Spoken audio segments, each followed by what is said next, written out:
The National Assembly leaders present, hamjambo.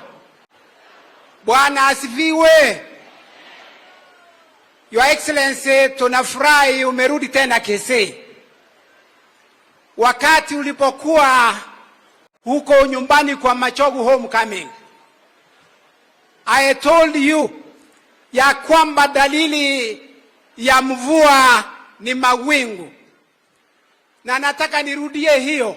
Wanenaji wote katika kikao hiki wamesema ya kwamba wewe utaongoza katika miaka 10 yote ikamiliki.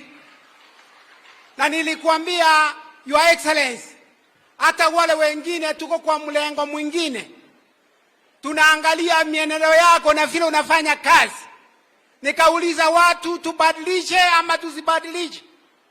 Tubadilike tuje kwa William Ruto, tuendelee na kazi wakati ukifika. Saa hii niko kwa huo mlengo, lakini wakati ukiwadia narudi kwa kazi yako, tuendeshe Kenya hii. Kenya ni yetu, tukamilishe maendeleo, tuchenge Kisii yetu. My governor, nataka nikuulize, wakati ule nilisema tubadilishe, na leo pia nakuuliza.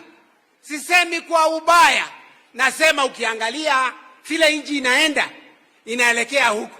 Kwa hivyo nikikuomba kama mdogo wako, msaidizi wako, na kuomba tuchenge Kenya pamoja na rais ambaye tuko naye hapa.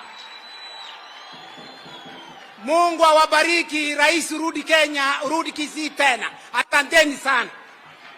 Haya.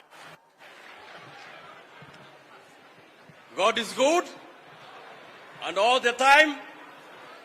Your Excellency, the President of the Republic of Kenya.